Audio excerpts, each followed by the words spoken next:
Today on Food for Thought, I'm preparing some easy and delicious snacks for movie night. First up, homemade movie candy with my chocolate-dipped caramels topped with nuts. Then I'm making two of my favorite twists on the classic movie staple, popcorn. First with a savory brown butter, and then a spicy chili lime version. And to top it off, I'm making milkshakes, a classic vanilla and a toasted marshmallow s'more shake. All to enjoy with my sister Amanda, who's dropping by for a stay-at-home movie night.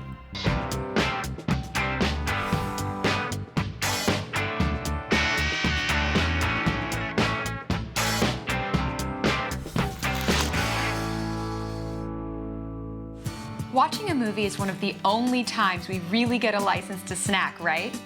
Today for movie night, I'm making a bunch of my favorite treats, starting with homemade movie candy.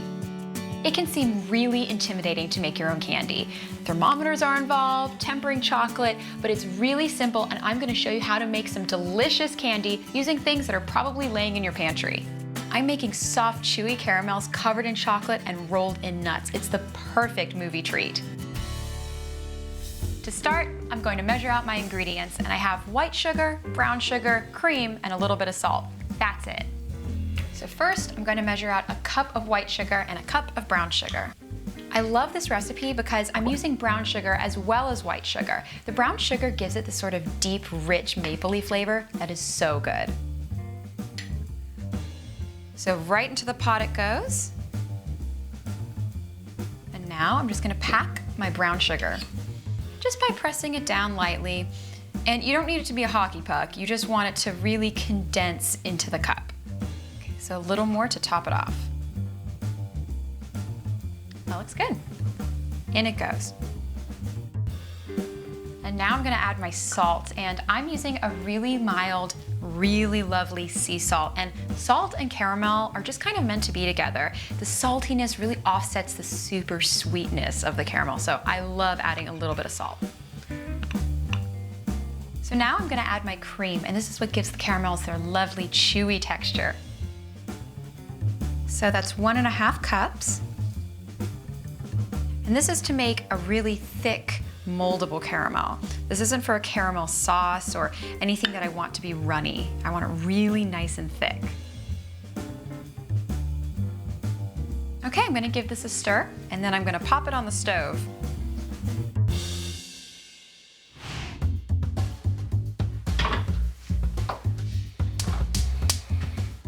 I'm going to cook my caramel up to 245 degrees Fahrenheit, which sounds really, really hot, but in the world of candy making, it's really not that high.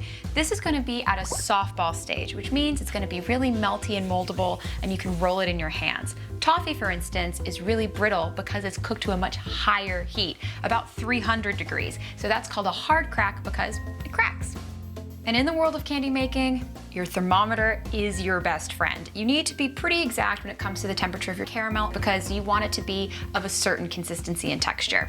So it even has a handy little descriptions right here. So it says softball, hardball, soft crack, hard crack. So depending on what kind of candy you want to make, it will help you. And you want to make sure that it doesn't touch the bottom of the pan, that it's just submerged into the liquid. This way it gives you a really accurate reading. So in it goes. My caramel is up to 245 degrees, so I'm gonna turn it off the heat, take out the thermometer, and I'm going to add my vanilla. So I turned it off the heat because vanilla burns pretty easily, so I don't need that extra flame when I'm adding this. And I like a lot of vanilla, so 2 teaspoons. Gonna give it a quick stir just to integrate it. And make sure to use a heat-safe spatula, you don't want anything to melt. And that looks really great. I'm now going to pour it into a buttered pan, and I'm just going to let it come to room temperature. If you want to make this go a little bit faster, you can definitely stick it in the fridge, but don't let it get too cold because we're going to be rolling them into balls later.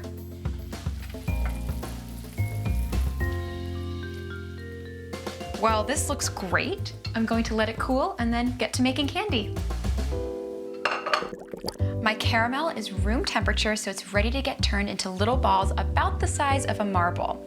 To start, I'm gonna grab my spoon. This is gonna help me scoop out my caramel. And this is very sticky stuff, so I'm gonna spray this with a little bit of canola oil just to make sure it doesn't get stuck. Okay. That's about right. So you can see, really tacky, really chewy. I'm just gonna roll it in here, and if you find it at all sticky, just put a little bit of oil on your hands, but because we put it in a buttered pan, shouldn't be a problem. Well, that's a perfect bite. I'm just gonna keep going and portion out the rest. Well, my caramels look ready to go, so I'm gonna pop them in the fridge to chill because I'm going to put them in warm chocolate later. I have my homemade movie candies ready to go, so I'm going to finish them up with some melted chocolate. And what you see here is I melted my chocolate using a double boiler or a bain-marie, and it's really simple. I just make one at home. I use a glass bowl and I put it on top of a pot that's filled with boiling water, and I let the steam do the work.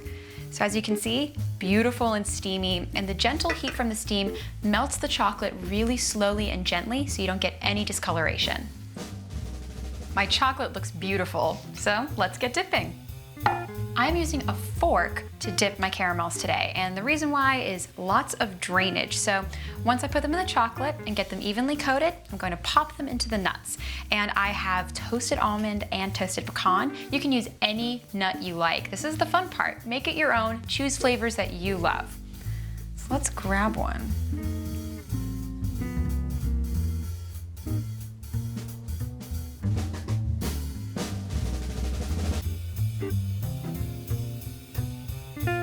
Another fun idea is you can dip it in chocolate and then just sprinkle it with nuts so it just gets a little bit of that crunch on top. Or if you're not really into nuts, just plain chocolate.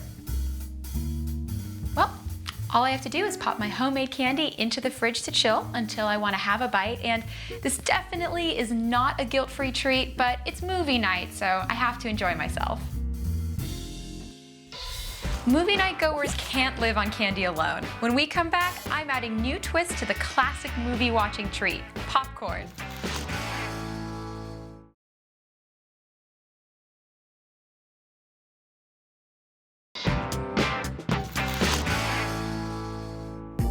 What's a movie night without popcorn? I'm making two of my favorite twists, a brown butter and a spicy version, for a new take on popcorn perfect for a night at home. Everyone has different tastes, especially when it comes to popcorn. My brother, he likes extra butter. I like mine a little bit spicy. So today, I have some really fun ideas that'll suit everyone. Popcorn is a really simple dish, so you want to use ingredients that you really love. Kind of a fun and festive way to enjoy popcorn is in the fall at the farmer's market, you can find popcorn on the cob, and you can even find them at specialty markets, and you can't really get fresher than this. It's still on the cob, and it's just a fun, interesting way to pop your popcorn. And it doesn't get any easier to prepare. Just take your cob, you stick it in the bottom of a bag, and then you just fold it over a couple of times. Now I'm going to pop it in the microwave. I'm just putting it on my popcorn setting, and remember, every microwave is a little different, so keep an eye on it the first time you try this.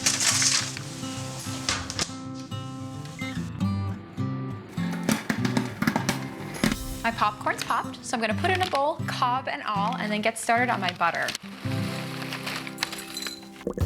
Now I'm going to make brown butter, which is one of my favorite ingredients. It is so delicious and so simple. It's basically butter that you've melted, and you cook it just a little bit longer so that the milk solids in it get nice and toasted, and it brings this really lovely nutty flavor to everything.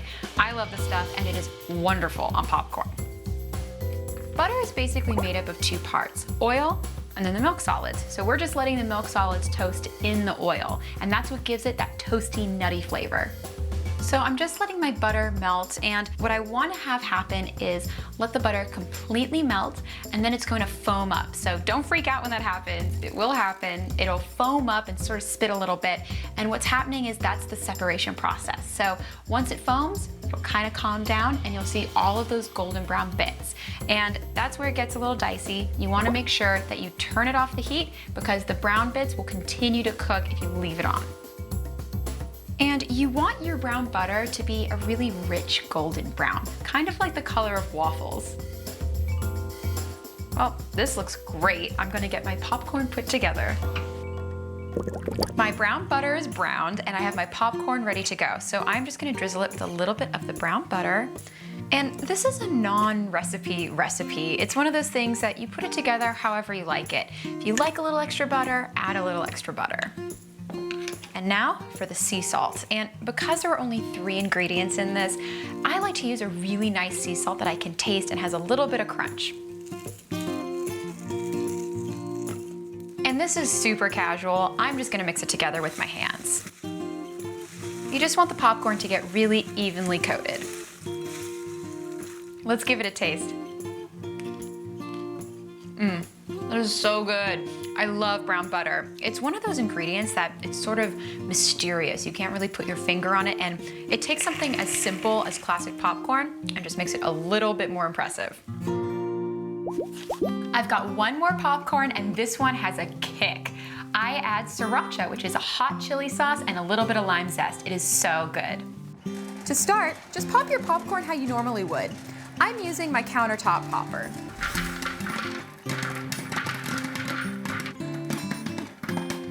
My popcorn's done popping, so I'm gonna pop it in the bowl. Now I'm gonna put my sauce together. It could not be simpler. Into my melted butter goes a little bit of hot chili sauce and some fresh lime zest. First, I'm going to zest my limes.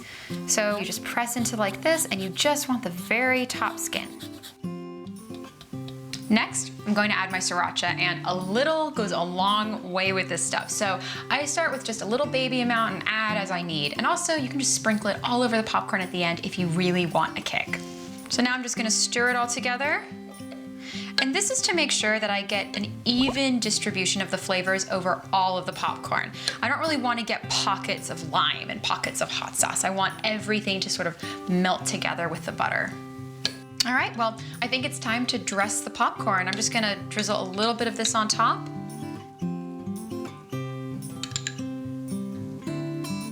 And if you can't find sriracha, you can use any other chili sauce, but I love the flavor of sriracha. It has a little bit of sweetness and kind of a garlic note that is so good.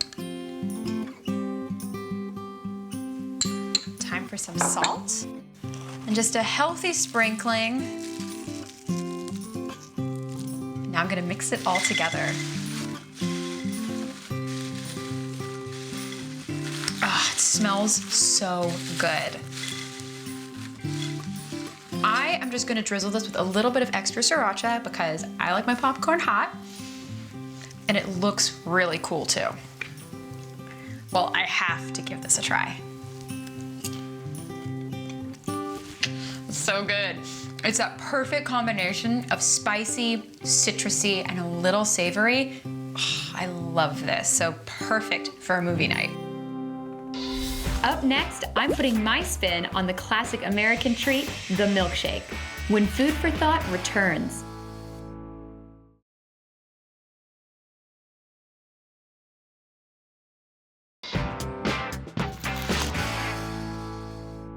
What better treat for movie night than a classic milkshake? Just add a couple of decadent ingredients, get your blender ready, and you're all set.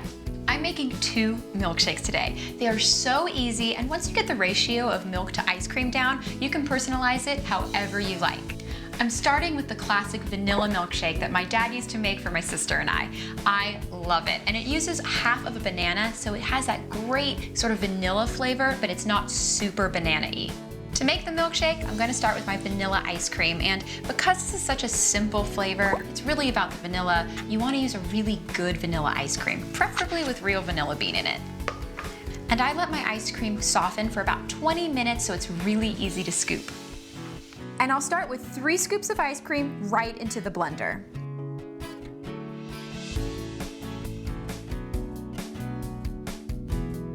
Next, I'm going to add my banana.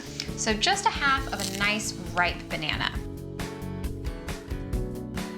Now I'm going to add a raw egg, and yes, a raw egg. This is what my dad grew up drinking, so it's what I'm used to. But if you don't want to use a raw egg, use a pasteurized one or no egg at all. Next, I'm gonna add a dash of milk. You can always add a little bit more, but I like to start with just a little bit because I love my milkshakes really thick. Now, it's ready to blend.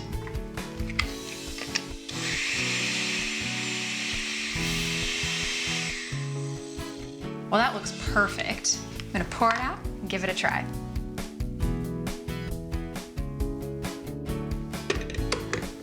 And the only thing this milkshake is missing is some whipped cream.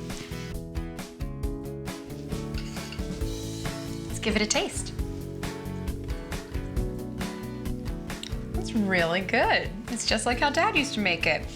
Really vanilla-y and not a lot of banana. It's really subtle. And I love the egg in this drink because it sort of emulsifies everything and gives it this beautiful sort of thickness and richness that is really, really delicious.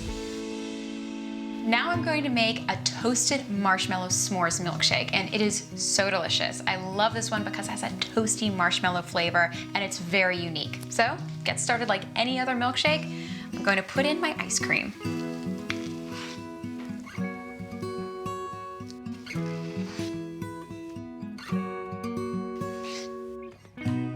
Next is the most important ingredient, the marshmallows. And as you can see, they're really nice and toasty. And the way I did this was just on an open flame on my stove, and I made sure to use a metal spear. This way you don't get anything burnt and it's really easy. And the trick here is to get it nice and toasted because that's where all the flavor comes from. And a s'mores is not complete without a little bit of chocolate with those toasted marshmallows. So I like to grate my chocolate, but you can finely chop it too. Basically, I just want it small enough that it doesn't get stuck in the straw.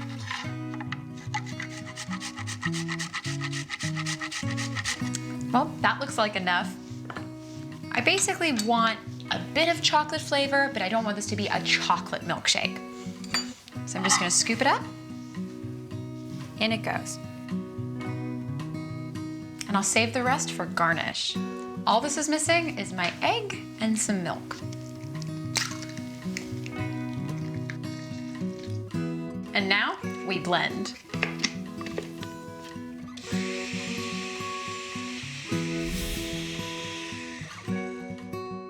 Well, that is nice and blended, so I'm gonna give it a pour.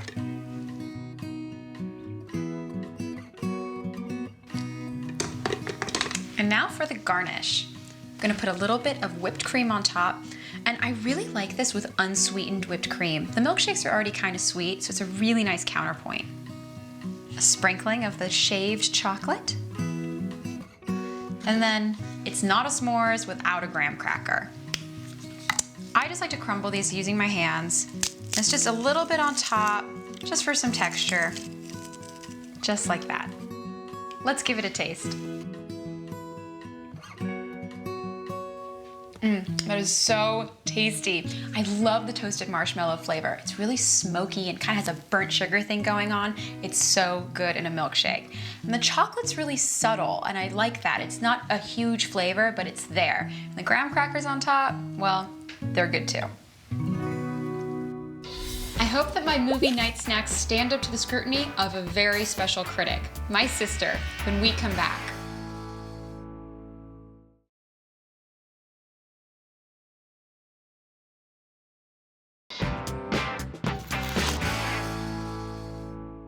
Welcome back. I'm here with my lovely sister Amanda to enjoy some of the snacks I made for our movie night.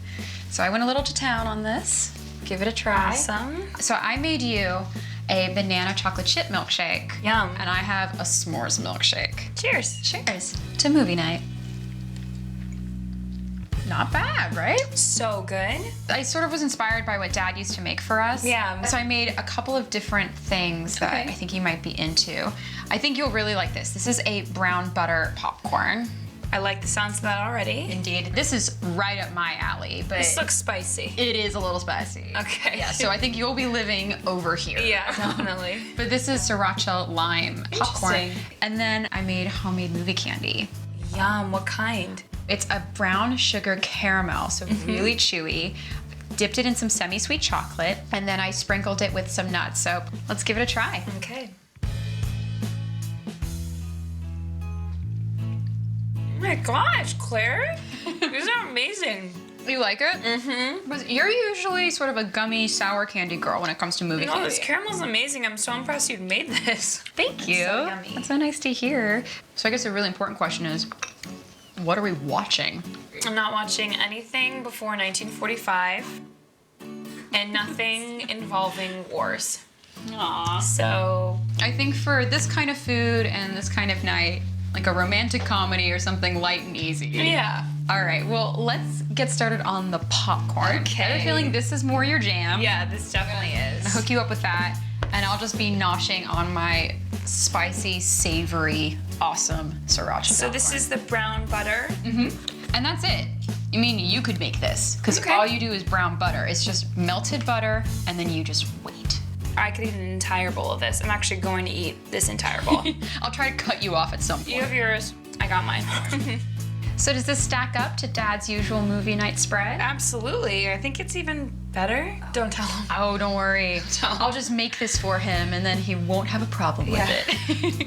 Well, we're gonna go enjoy our movie night, and I hope I gave you some fun ideas for your own movie night at home. See you again for another episode of Food for Thought next week.